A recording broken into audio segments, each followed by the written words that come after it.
AI দিয়ে video তৈরি করার উপায়। এইটা অনেক রিকোয়েস্ট ছিল যে এআই দিয়ে কিভাবে ভিডিও তৈরি করবেন। মানে এখন বর্তমানে এআই এর যেই মানে চাহিদা মার্কেটে যা বলার বাহিরে, এবং এআই চমৎকার কিছু নিয়ে আসতেছে। এভাবে একটা ছবি নিব, আমার স্টুডিও রুমেও বসতে হবে না। ছবিটা দিব এআই কে এবং আমি লিখে দিব যে আমাকে এই ভিডিও তৈরি করে দাও।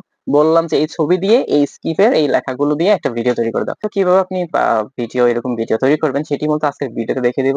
চলুন আমরা ভিডিওটি শুরু করছি।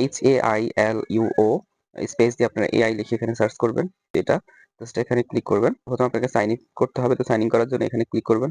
ক্লিক করতে হবে এখানে continue with Google A click করবেন। কন্টিনিউ দিয়ে করে নিচ্ছি। কন্টিনিউ নামে যে অপশনটি রয়েছে সেই কন্টিনিউ অপশনে ক্লিক করব। ট্রাই ইট এ ক্লিক করব। তারপর আমরা এখান থেকে থ্রি ডটে ক্লিক করব। থ্রি ডটে ক্লিক করার পর এখান থেকে ডেস্কটপ মোডে মার্ক করে দিব। এরপর আমাদের যে পেজটি রয়েছে সেটি ডেস্কটপ সাইডে মানে লোড হয়ে তারপর ডেস্কটপ সাইডে হয়ে যাবে। এরপর আমরা ভিডিওতে ক্লিক করবো এখানে। তারপর আমরা জাস্ট এখানে ক্লিক করবো ছবির আইকনের উপরে। এখানে ক্লিক করে আমরা যে কোনো একটা ছবি এখান থেকে সিলেক্ট করে দিয়ে দিব। আপনার যে ছবিটি দিতে চাচ্ছেন ওই ছবিটি এখান থেকে সিলেক্ট করে দিয়ে দিবেন। এরপরে নিচে যে ঘরটি দেখতে পাচ্ছেন এই ঘরে আপনারা এখানে লেখাটা দিয়ে দিবেন। তো লেখাটা যে লেখা দিবেন ওই লেখা অনুযায়ী মূলত ভিডিও হবে। তাহলে আমরা ছবিটা এখানে দিয়ে দিলাম আর এখানে আমি লেখাটা দিয়ে দিলাম। এখন এই লেখা অনুযায়ী আমাকে একটা তৈরি করে দিবে। তো এখন আমি কি করব, এটাকে একটু যদি আপনাদেরকে একটু নিচে দেখাই, দেখুন এখানে 30টা ক্রেডিট, এখানে ক্লিক করব, 30 ক্রেডিটে ক্লিক করব। তো ক্লিক করছি, দেখুন কিছুক্ষণের মধ্যে কিন্তু আমার ভিডিওটা জেনারেট হয়ে যাবে, কমপ্লিটেড হয়ে গেছে। তো জাস্ট এই ভিডিওটি যদি আমরা এখন ডাউনলোড করি, চাইলে ডাউনলোডও করতে পারবো। ডাউনলোড চাইলে এখান থেকে এটাকে ডাউনলোড করে গ্যালারিতে নিয়ে আসতে পারবেন।